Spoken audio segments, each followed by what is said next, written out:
in any weather.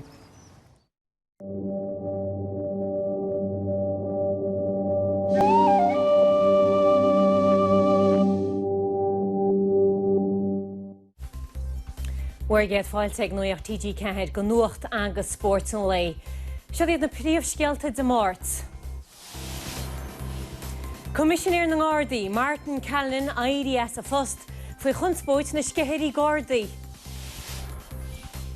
Slád á dionnaid an stoc slug éisc go bhharneamach go iascarí a breading ginaltin iasca.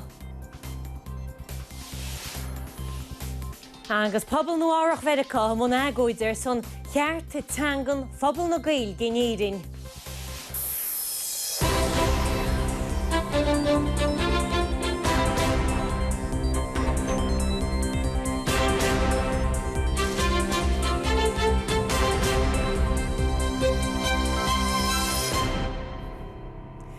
Tá sé fógraí ag an bhfuiltas go bhfuil comisiún imscrúdúcháin reachtú le bunú faoi ábhar antfam chúiseach a deir siad atá takeíoch an cín a bhainins leis an gáir de siochanna.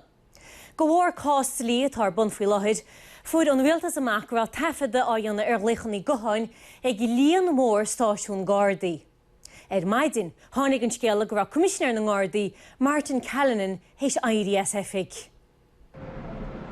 Bhí sa cumad súil héir ar an méid a thugach as cruinniú comhairachta na maidne, ó dógar commissioner an Garda Síochána Martin Callan níos dútha, greibh sé garí as de bhar cuasaí tailig. Tar éis loin, deise an rialtas rátas, árá gúil cinenne diontacha comisiún fisrúchána chur ar bun, leis an tafad a duine gur ghlaich na goháin go stáisiún Gardaí áirithe os na 98 ar aige in ucha. Ní féidir é seo phléine smó, tuis go sé faoi chabadal sa chuairt faoi láthair. Sa dáil dúirt canar íana fáil gur buile eile seo don góras lí agus cirt. Dhéanann taoiseach cosan bláidir ar an arid lí agus cirt Alan Shatter le líon ceistin na ganarí, fad sa bhíon freasúra ará gur chórdó éirí as.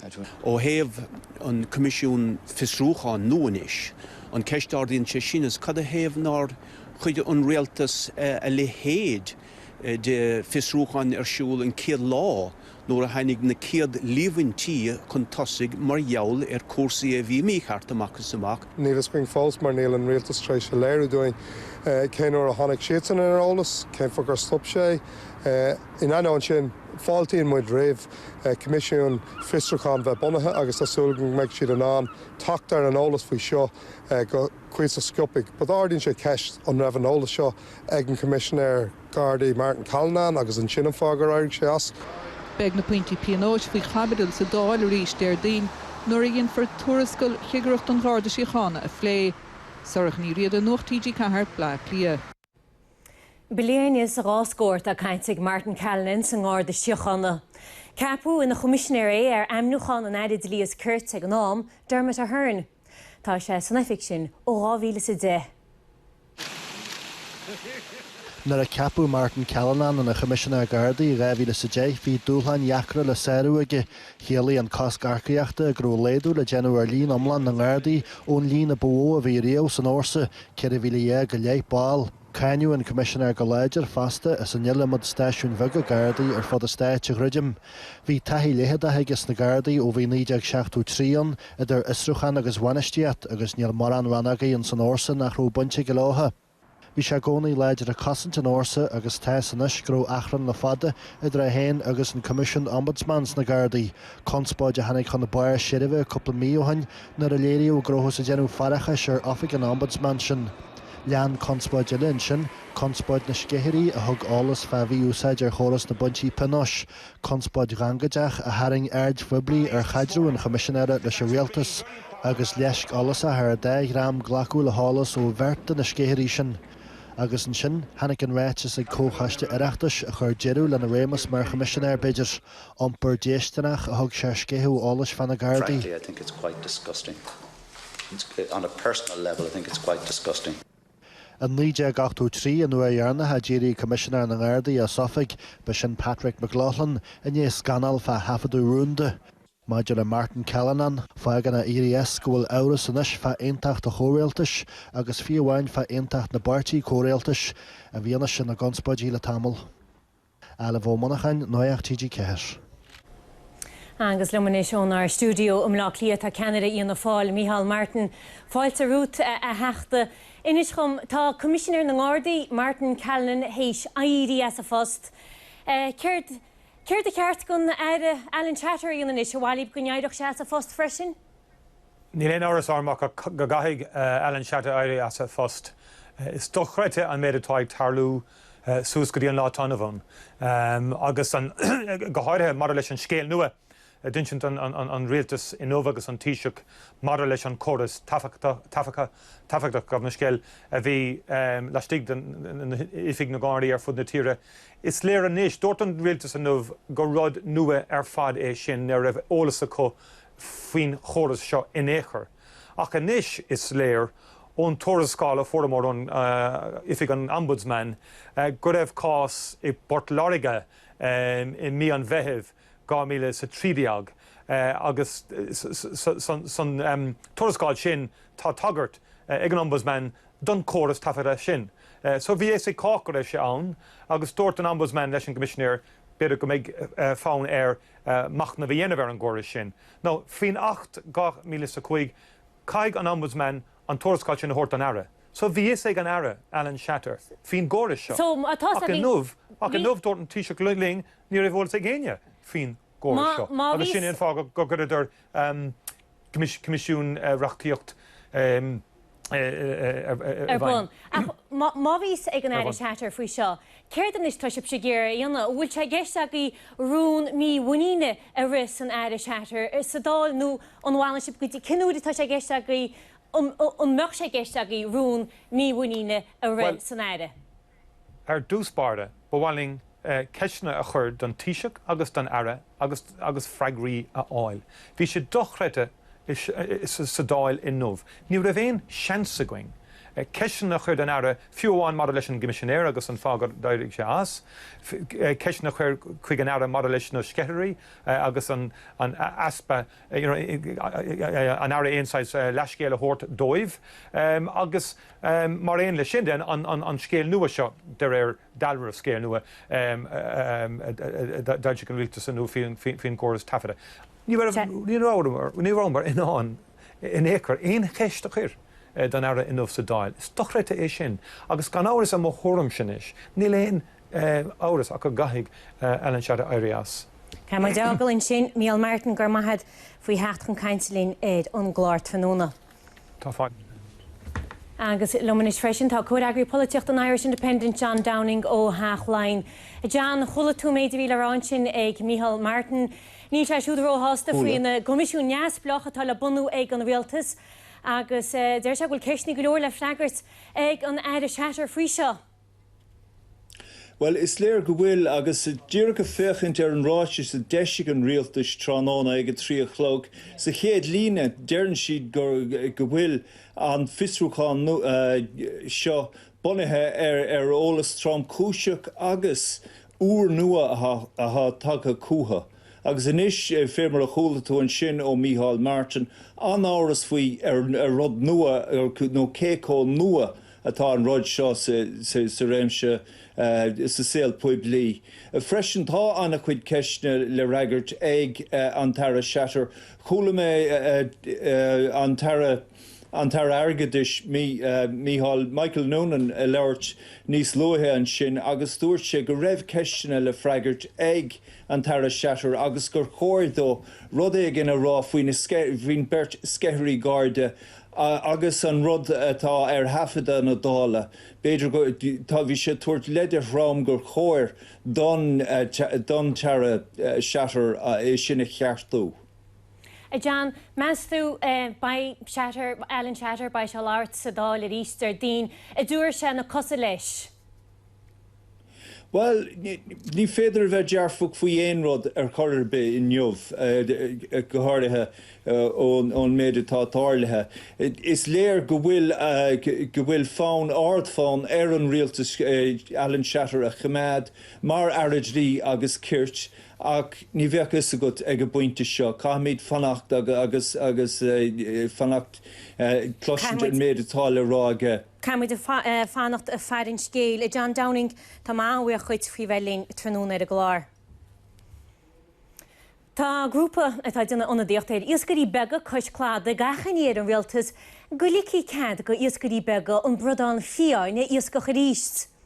I blein bainisteachta tá curtha chun cíneacab, deir siad Agóid slád á dhéanana ar an stoc slugéisc go bhhair neomach iascarí a bheith breis ar an gcinál sin iasca. Céimhríochnain a gúnta chiaí, ce go mí chosciún phobal a giasca chun tamil in isníl fácathe a chá cheann. Rian ar cholón iasca chuis cósta a dead iascaríon sa. Dead iascarí gur beag duna óg atá túirt féin iascach chuis cósta inis, de bhar aspa éisc agus costas ard ar hosnú suas. An tíad anam nás me héine is dul an níos. Duna go sanna tá fanta leis ná éman ó corcara. Tá sé ag propáil don séasúr iasca gróin. Ach tá sé mar chahirirlach ar grúp onadaíochta ar iascarí beag chuis cósta. De bhar decarachtaí san ar náil sin, tá sé trois plan bainistíochta a roiteacht, ná tá hinneoch le gach iascar i béidir. I meas scatamoltaí deirtar ó chuireach deire le iasca chun bhordáin fian go bhfuil an numar codíú inis ar gleamaigh agus portáin, agus gur cheart cóta a chuir ar líon na botaí. Ní bhain sástan is a bheith haráile daoine bhfuil caiisih gearra síar na potaí so tí gan rud éigin eile thuirtamh. Na scodáin sa géirigh agus go meach na brodáin a gcuin agus go meach beasa cuinegus go chain eile. Agus Feirste dos agus Feirste do súd, mar a bhíag na sean daoine fadó. Sin rud is céalbh, mar tána mu brústa céis bhí lá. Na sticslugaéis cin is se háin go léir. Tána mu báideún, tána mu potaí an ardartha. Ní réon bainisteachta néachar, agus tá gachéine catistí, tá gachéine géascaí an rud chéana. Agus tá stic faoi bhrú, tá éascarí faoi bhrú, agus ní réana géisteacht. Deirtar chomá gur cheart séasúr iasca go thuirtaisteach, agus an limistéad iasca go híine dos na báid bheaga ó 2 mBaile giag go dtí 5 mBaile amach ó chóst an deisgurt agus an iarthaid. Deirtar sa tuarascáil seo nach bhfuil aon bhainisteocht cóid á dhéanamh ar iascach na máid bheaga chuis cósta. Deirtar áfach go bhfuil an tiascach san thó táchtachtas na teile go muinn sé leo, agus is tá ferim ba baine a heile geile. Deirtar go dastíon plan bainisteochta chun é a chaamhnú agus é a gárbort. Tá an plan chur a féhráid na rinne agus éireann na mar anis. Tomás ómanín Nuacht a TG4 i gúnta chiaí. Tá daoine nuairach Mheiriceá hééis bheith man Márta ag Agóid ar san cearta teangan phobal na Ghaeilge in éidirn. Chuoine slua i lena míthásach le políocha stáit chué an taobh gontóirin a chur inúil. Tá scéal an áil, an chéad cheann go chread túriscí as na stáitiantacha ag mBaile ar Atlantach. Sprágu daoine chun gríomh an taobh an dain mar a hála le gairid freisin sa mBaile héis gon chomisisiúnar Seán Ó Corráin IDSFig. Le pí a fádan se America tá an phobal éireannach agus Gaelach agus daoine ar spéis lócúis na Ghaeilge choirí faoin na leid áir ag locht canis ar an tanga. Táimhuid an seo inniu, an sóimhuid an rialtas airna agus an rialtas sasana. Táimhuid ag éirí cearta teanga. Bhaile breis is céad duine tróna fuair fánta choisle i Mbrooklyn ó Iasca Manhattan, dráman na measc, gan míonach na héireann chuir bichin tú. Cearta teanga inis, is Mr. Raymond Crivero, is Americanach me, agus Tommy Mahoney sa Bronx, ach Tommy and Sean inis in Brooklyn. Cheer, gan Chaga! Cheer, gan Adam! Red Hook anam chantar seo, mar a dúirt in a bháinlam, támuid dearag le fearag, sa grúca dearag. Táimid feallam ar an Ghaeilge mar tá sa go nach bhfuil cultúr Americanach a bhain ann. Agus tá a lán daoine sa tír se, agus a lán cultúr agus a lán tangacha lo, agus tá sé antáhachtach a bheith feallam ártanga hain.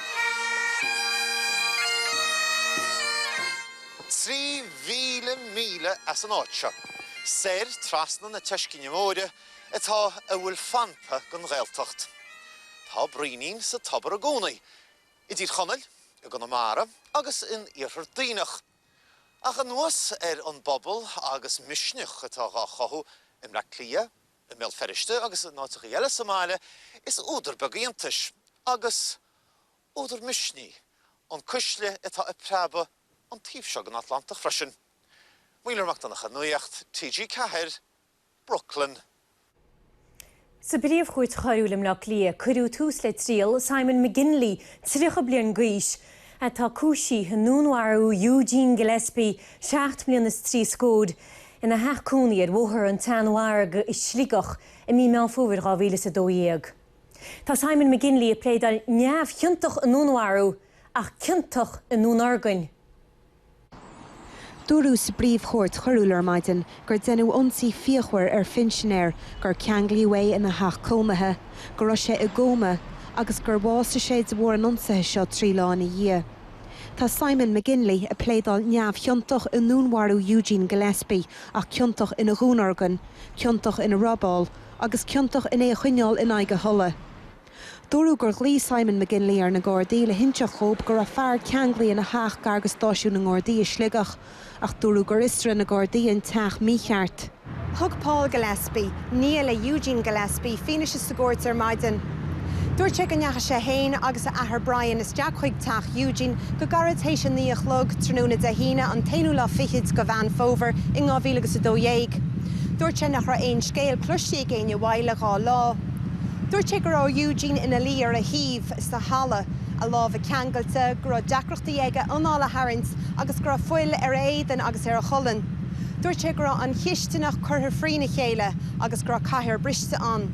Dúirte gur glí sé ar na seirbhísí éigeandála agus gur ris sé trasna an bhóthar chuig stáisiún na Gardaí le níiad a chur ar an nólas faoin méid a tharla.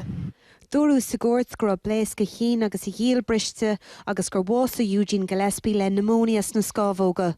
Lean fear leis an trí le mórach. Éiríonn Nuacht Nuacht TG4 sa bríomhchóirt chothú le Cliath.